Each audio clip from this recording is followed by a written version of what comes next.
Hello ladies and gentlemen, welcome back to Uncle Matt's Cookery Lessons. I'm excited about this one because I'm making southern fried chicken with the gravy. Oh my goodness.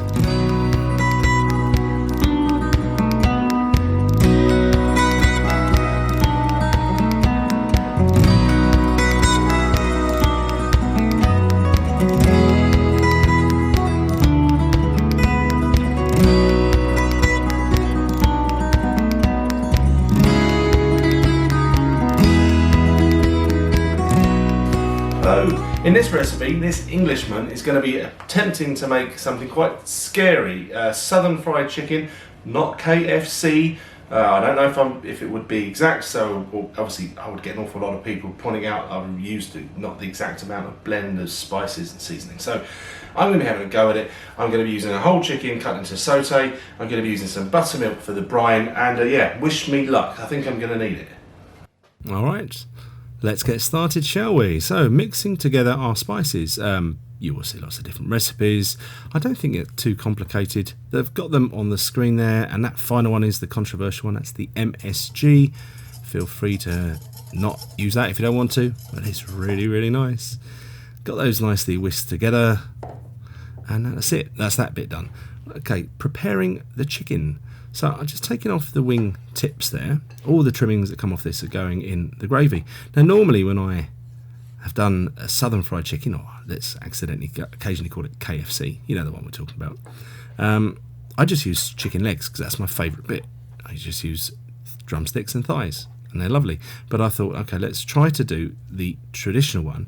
You can obviously take the rest of this recipe and not do this bit. I wouldn't blame you if you don't, because actually the legs are better anyway. But taking off the legs, you cut through the skin, you get around that oyster meat there, and you whip off the leg. Again, show you from that angle, through the skin, underneath the oyster meat, sort of dislocate, and then keeping your knife pressed against the carcass, just follow the carcass along until your other leg is removed.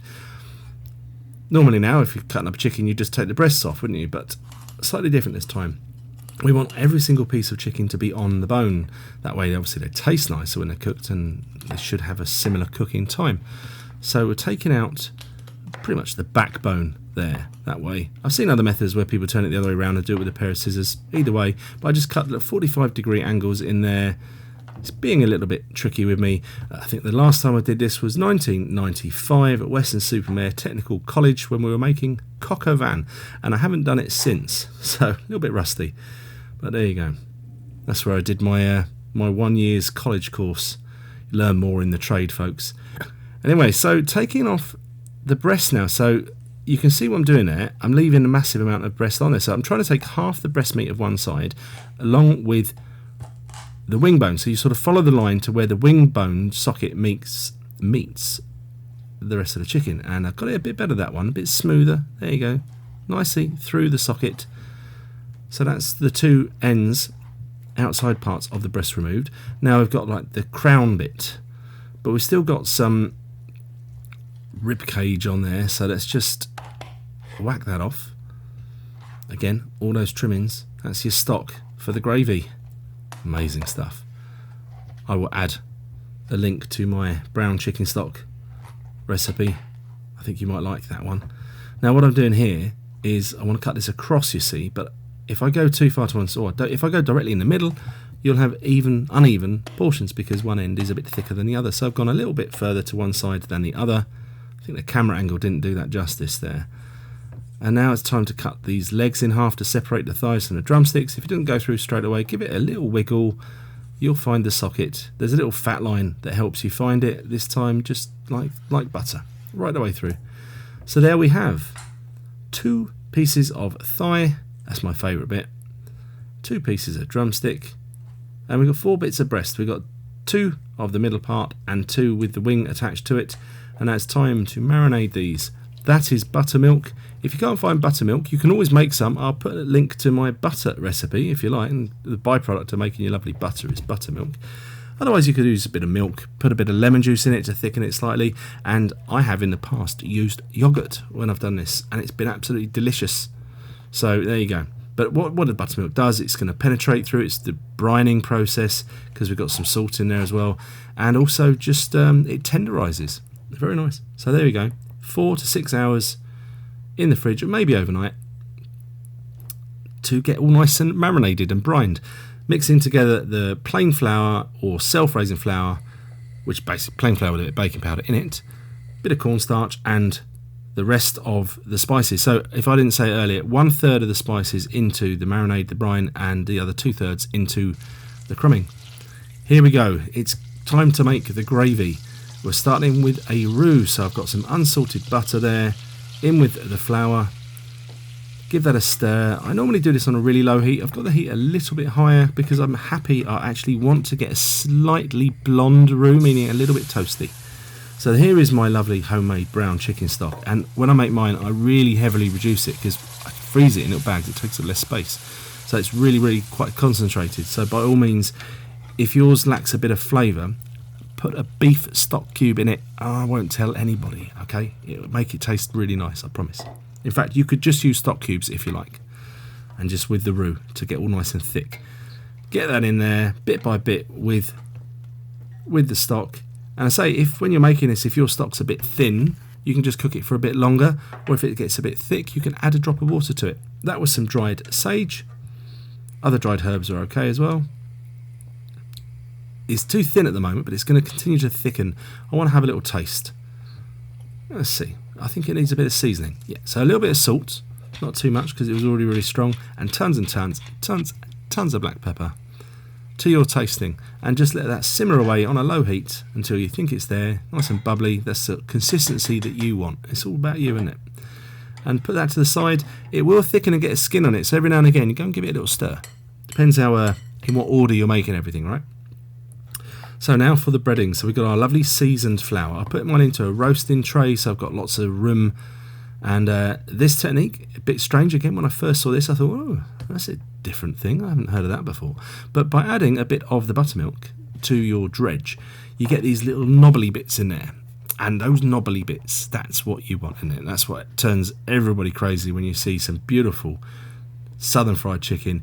It's got those nooks and crannies, those craggly bits, and that's how you get that. So normally if I'm breadcrumbing something, I'm very light with the flour and I dust off the excess. With this one, I'm absolutely packing it in. I don't want any damp bits at all.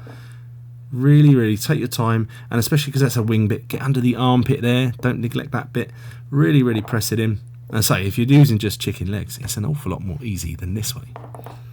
But there you go. Is that done yet? And I'm putting mine onto a pastry rack over a tray so it's not too messy, because I want them to just air dry a little bit before I deep fry them, because it sort of sets up the crumbing a little bit. So let's get our pretty cheap sunflower oil in this occasion on. I'm using 1.5 litres, but please make sure if you're doing yours in a pan like this, there's plenty of space in the pan for the oil level to rise and not boil over, because if it boils over into your house, you just leave the house and buy a new one. Alright, so 180 degrees, that's centigrade, that's 350 approximately Fahrenheit. Be very careful when you do that bit. I stuck another bit in as well, cooking 3 at a time. And yeah, just you can see the temperature at the back has dropped a little bit, so I'm continually adjusting the temperature. What we want is for them to fry. If it's too low, they're going to kind of poach and get really oily and greasy. That's gross, okay? But as long as you can see them frying, we're okay. And we're looking for an internal temperature of 72-ish. That's in centigrade. That would be sort of 160 approximately. I'm going to put that on the screen in a second. There you go. And you can see on my reading there, 73. Yep, we're good. 73 or over. I'm very happy with that. If your chicken is too dark and it looks like it's overcooking on the outside but it's not ready on the inside, I've got my oven on anyway, so you can always finish them in the oven. Don't worry about that. Don't worry about it cooking 100% through in the oil. On this occasion, it worked perfectly for me. On other occasions in the past, I've had to finish them cooking in the oven. It's not a problem. Look at them. Oh, deep brown, crunchy, just amazing.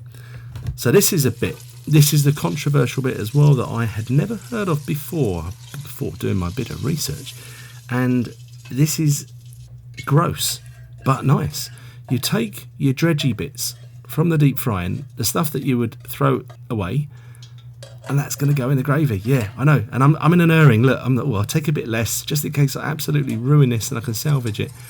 I give it a whisk in, and I'm tasting like one eye's closed. Well, that works. Let's get the rest in. Get it in there. That works. How on earth somebody discovered that, you dirty, dirty, horrible chef? The first one that figured that out. But there you go, bubbling away beautifully. And did you know that it was African slaves using Scottish deep frying techniques where this dish originates from? I didn't know that. Oh, that, ladies and gentlemen, is what you call food porn.